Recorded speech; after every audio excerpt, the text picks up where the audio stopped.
Hello, everyone. Welcome back to the RadishowInvestor.com data brief. La la la. Hope you got your panties on. What? Anyway, it's kind of weird how over the time I actually changed the intro on that. It's supposed to be welcome to the daily brief. Anyway, happy Monday morning. It's a couple minutes past the top of the hour.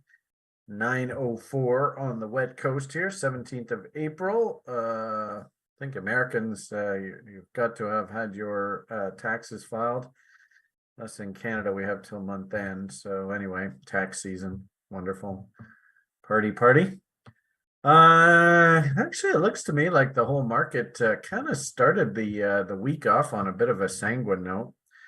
A little bit of surprise. Yesterday, before I left for Liam, things were looking pretty uppy in crypto. Came back from Liam and somebody had pooped the bed. I did notice that somebody was posting in the TRI lounge that Trex, of course, and we know what a joke that is. But SEC lawsuits and stuff were being thrown around. I just don't know whether that was today or whether this is old news, but somebody was posting on the in the lounge that when is this? April 17th. SEC says Algorand is a security in Bittrex lawsuit. So a whole bunch of this still floating around. This came out at 7 o'clock this morning. I don't know whether that was major concern. Actually, it was interesting because in the weekly summary tweet that I did on Bitcoin, I had kind of said that, wow, I was a bit surprised that things like GOX were put off till September. Shanghai seemed to go off without any hitches, and Gessler is awfully quiet. And then all of a sudden, well, there you go, Bittrex lawsuit. I don't know whether this is today or not. I do see that this was another link. Crypto exchange Bittrex violated federal laws, SEC charges in lawsuit.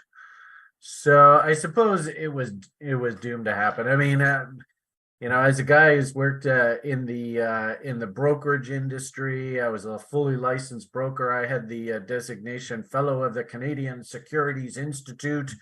So I was a ethics person and all that crap, right? Licensed options broker, the whole thing. So I've seen what the real world looks like, and I came to crypto in 2013 after a cousin of mine asked me to look into this Bitcoin thing. And for some reason, I decided to stick around. And I'll tell you, I mean, these guys, they were crooked as crooked gets. And so it doesn't surprise me that eventually Big Brother was going to drop the hammer on them. And it was really just a question of when, to be honest with you, with all these crypto kids. They've done a lot of sort of blatant yeah, do you use the word criminal? Criminal is a tough word. I mean, the bottom line here is that these regulators are supposed to be trying to look out for the public's best interest.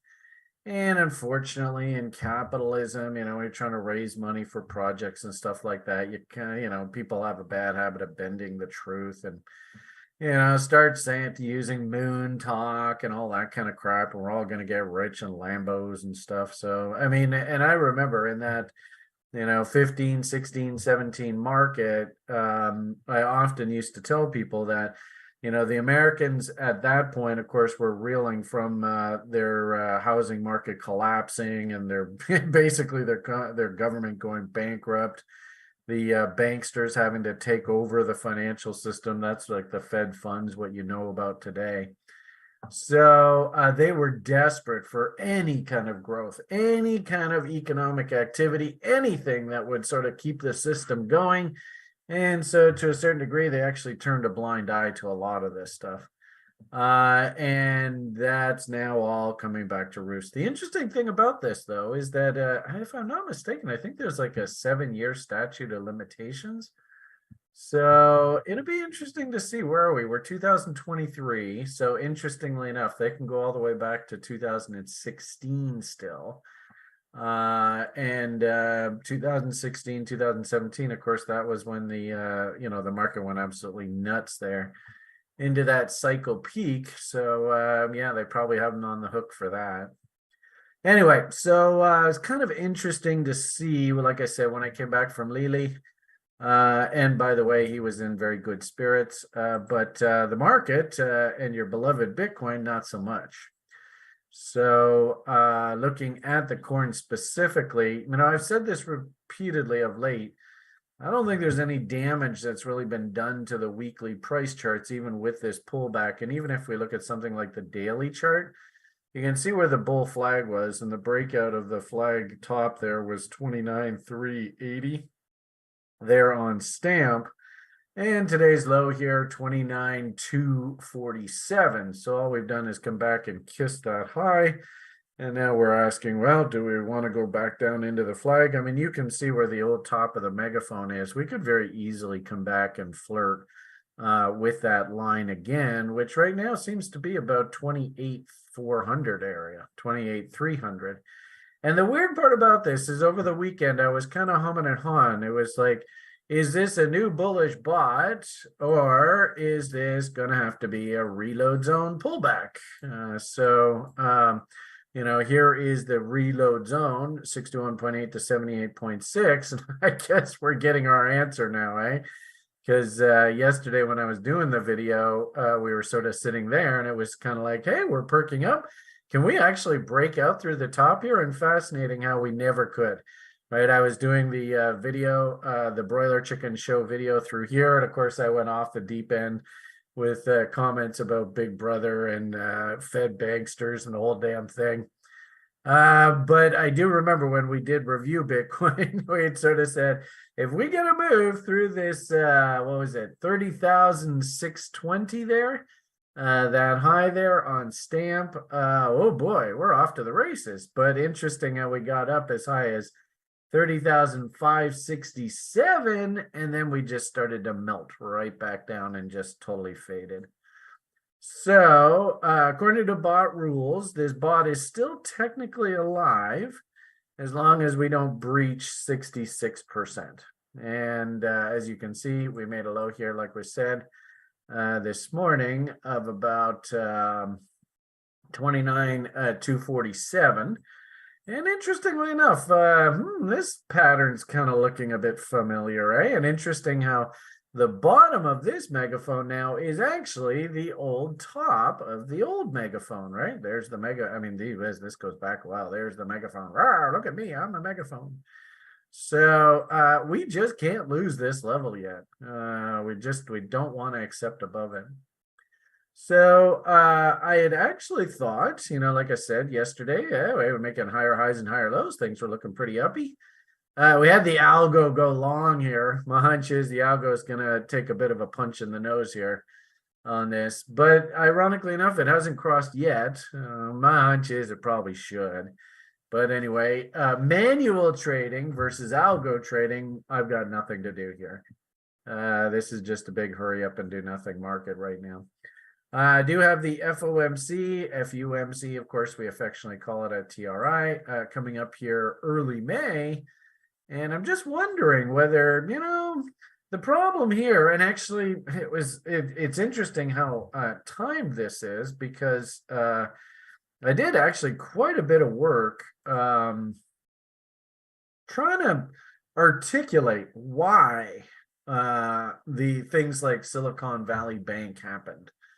And in a weird sort of way, I actually think what happened there in the interest rate market was exactly the opposite of what happened in the dot-com boom. And if you think about it, hard assets versus soft assets, I suppose it makes sense. One end of the cycle, the dot-com boom, year 2000, everybody, of course, growth is endless.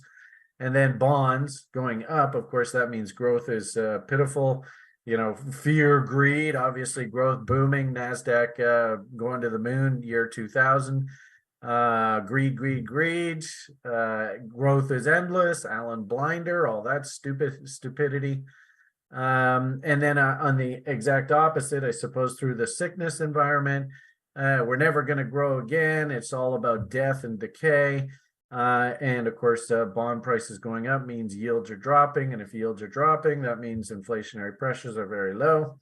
Was this artificially manipulated because of the way the banking system is set up with deposits by customers, and of course governments just handing out money like it's candy? And did that artificially affect the bond market into that cycle peak? I think so. And interesting, today I spent a whole bunch of time sort of revisiting United States of America, of course, technically is the world's economic engine. And you might argue that something like Canada is the supplier of the goods and materials for the economic engine. Of course, things have changed. The United States is now oil independent now, so they're not really that dependent on Canadian oil and energy anymore. Yeah, we'll see how that goes. Manufacturing starting to return back to the US. So, and actually that's an interesting point, when we get to today's econs. I don't think that the interest rate rising regime is over by a long shot. And actually, in the Q&A document that we had following the session yesterday, somebody had specifically asked, about that. And really, I hate to say it, but there's one image that I think if you are sort of like, okay, have interest rates actually bottomed and we're going to turn back up, you want to be following this image very closely. And this is the Eurodollar market, or basically the market voting on short-term interest rates. And really, I always said that the market is the final arbiter. I think that's a famous quote by like Adam Smith or something. And really, you can think of the Eurodollar market as the quote-unquote market. And we had Empire State, if we sort of shift gears here a little bit and we look at the econs, we're getting some econs that are coming out of the States that I don't think there's any concern whatsoever of the United States of America going into recession, which is so ironic because that's basically what everybody on TV is saying is going to happen, talking heads. And if you talk to anybody in the public, that's their perception of what's going to happen. But I'll tell you, I mean, anybody that's a TRI graduate, you tell me, what do W's usually imply? Does that imply bearishness or bullishness? Like, I think you could make the argument coming out of 2021, of course, when the Fed was like, okay, enough is enough with this free money, we're going to start cranking rates up, that, yeah, they're trying to slow the economy down. There's M's. But look at what the New York Fed just told us here about Empire State Manufacturing. And really, this makes sense because a lot of manufacturing is coming back. It's coming back from China. It's probably coming back from other Asian countries. It absolutely baffled me how something like Thailand and the massive economic activity there, it makes no sense. My entire life, you think about Thailand, you think about sexual tourism, and that's about it. I can't think of anything else you do in Thailand. And yet Julian's living in this huge, humongous skyscraper that's like, I think he calls it like the Death Star or something like that. And I'm sitting here going, this makes no sense. What the hell do they do in Thailand to justify all this economic activity? Well, it turns out it was all a fugazi built on this silly bubble of this Chinese, runaway real estate boom that was just never going to end. Well, sorry, folks, that has ended.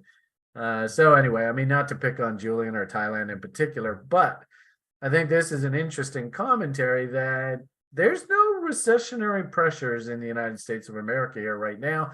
And if anything, looking at that image, you got to think that the Fed's got to keep raising rates. And then when I just looked at the headlines before I started the show here, you saw on the screen there, U.S. home builder sentiment improves. What? Wait, I thought we're supposed to be slowing the economy down. And I thought that the Fed said that the major problem with inflation is the housing market. And that stupid Fink guy is like propping up the housing market because they're just buying all the houses up, right?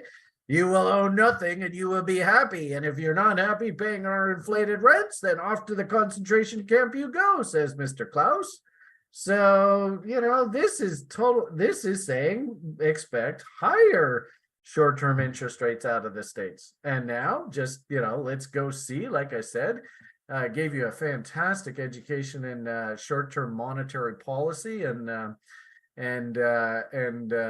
Fed and how the money markets actually work. Let's just go see, what are the Eurodollar saying?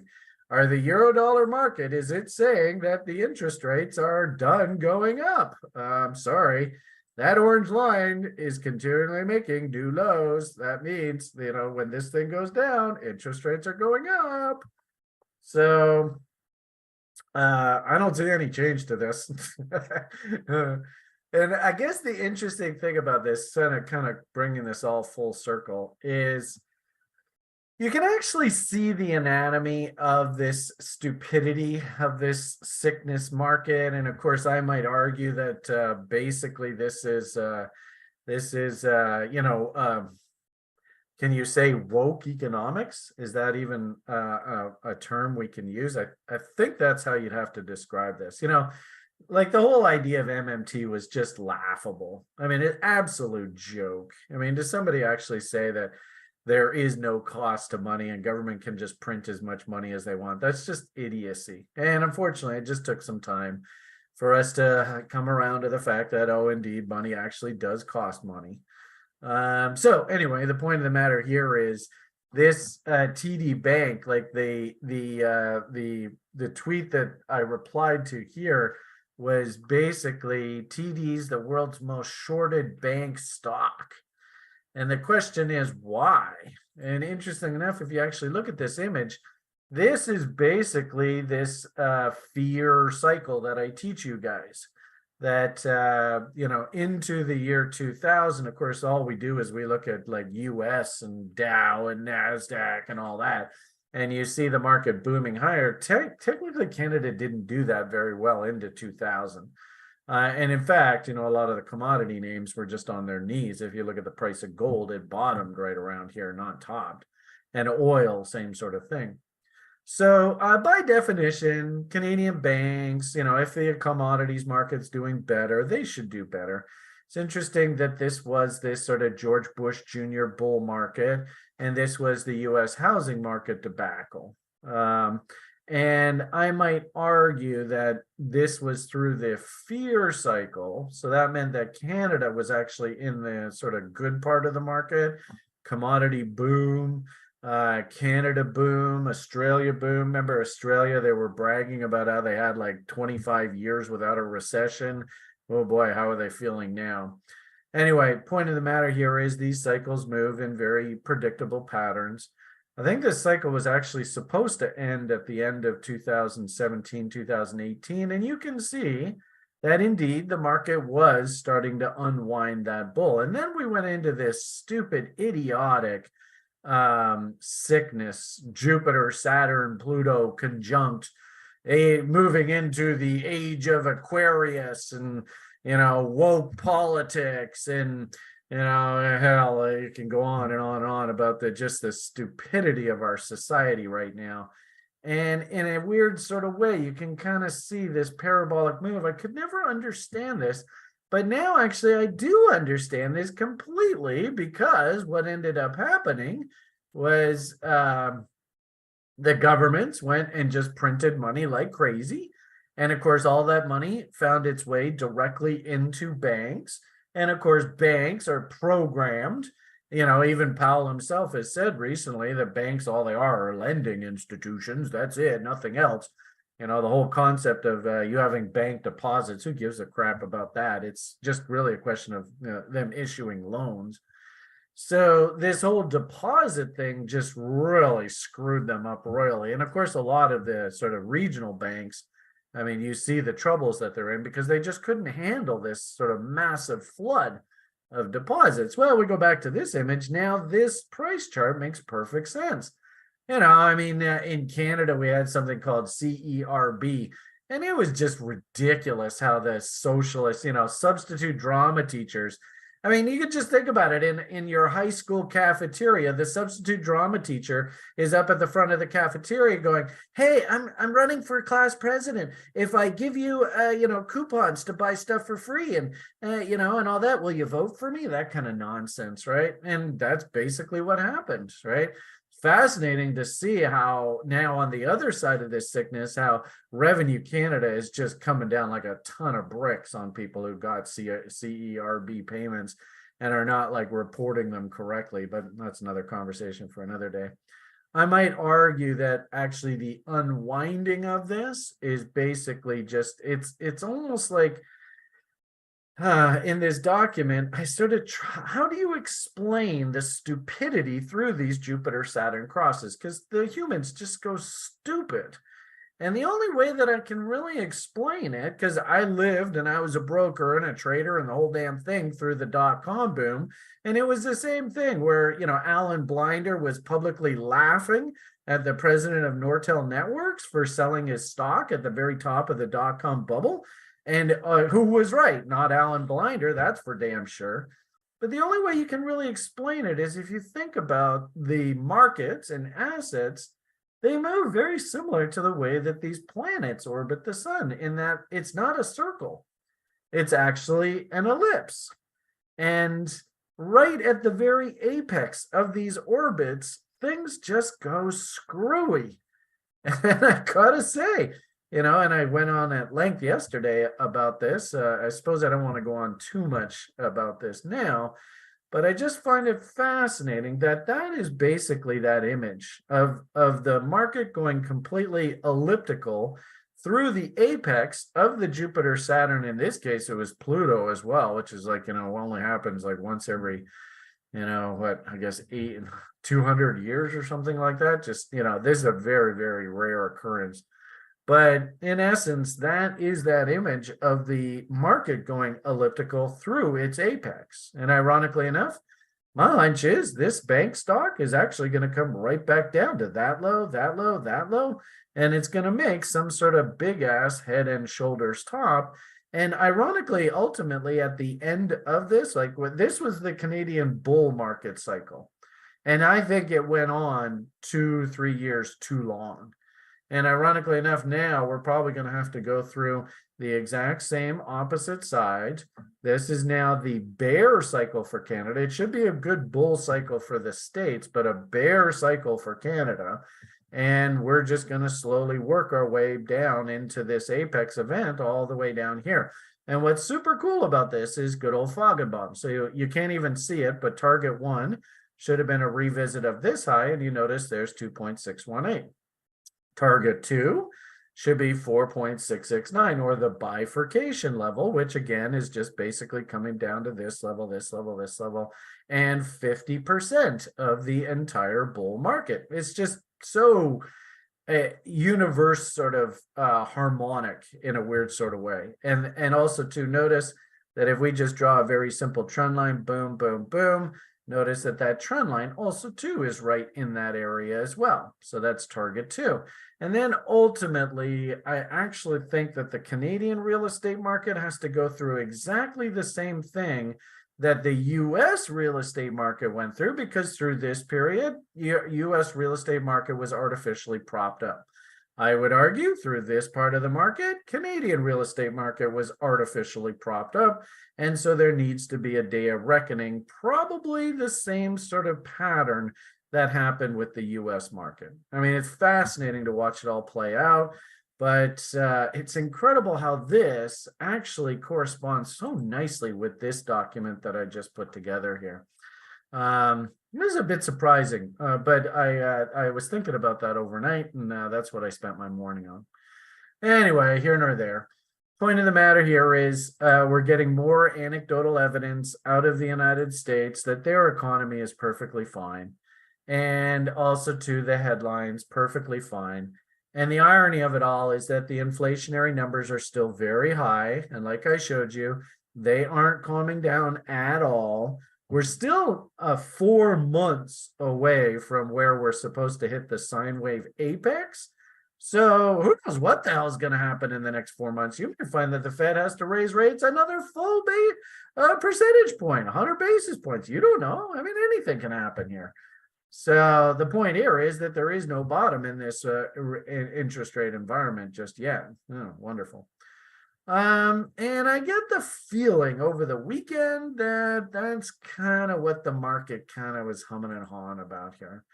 I did notice that coming right out of the gate on those strong econs, US dollar just took off like a rocket. And the interesting thing about this is you start looking at the internals. Can you see the bullish divergence that's building in MACD here now? You can see we're making higher highs and higher lows. And yet on the US dollar index, that was through a period where we were making lower highs and lower lows. That's called divergence. Willie, technically stupid. The yellow line is lower than minus 80. In essence, this market is oversold. So if you actually put the two together, bullish momentum divergence, Willie stupid. The only thing that I'm really missing here now to actually justify a trade is I want to see some sort of market structure. And it kind of looks to me, and you can see we've already done this, that this is an atom, and I have a funny feeling that we're going to get a Steve here. And my bullish market structure would be up, down, breakout. So there's my W, down, up, down, breakout. And of course, that's part of Steve here. So I don't think that the Americans are done raising interest rates. I think that the commodities markets, ironically enough, the commodities markets are actually calming down, which I suppose is a good sign. But that's not where the inflationary pressure is. The inflationary pressure is in how these goddamn fucking Wall Street bastards have gone and securitized the housing industry. And basically our cost to just have a home to live in it just won't come down, whatever they do. And now it actually looks like the home builders are getting even more excited, which means that the Fed has got all the reason in the world to continue raising rates. I thought that was fascinating. So we'll see how that goes. Only time will tell. Of course, also too, it would make sense that maybe we're going to start running out of steam a little bit here in the market, and maybe even have to see more interest rate increases, because seasonally this is the time of year when stuff likes to top out. So red boxes are red boxes are red boxes. I don't know. Have you guys ever heard me talk about this concept called reload zones? Probably once or twice. This is a 4-hour chart. Let's see if maybe I can just show you on the dailies. I have to remember how I've set this up here now. All right, so there is the daily chart of the S&P 500. So there's our rally peak into February, big dump into March, rally back into this resistance level. And you might argue that, hey, if I'm a bear and I think that this market's a down market, then I want to step in and I want to defend my short shots that I put the top in the market here. I'm an institutional player. And let's maybe change that to a different color so you can see it. That's the institutional fingerprint. And there's a whole bunch, right? There's big M's in here. I mean, they stopped the bull here previously. So coming into this level again, does it make sense that they would stop the bull in here? I think so. It's not outlandish. Suppose, we have trade location. The next question we have to ask is, do we have indicator confirmation? And notice Willie is stupid. So it's interesting how Willie is stupidly oversold on the US dollar index, which is sort of like your fear proxy. And Willie is stupidly overbought in the stock market, or your greed proxy. As RSI and div, we got 63 there and 63. Whoa, pretty close there.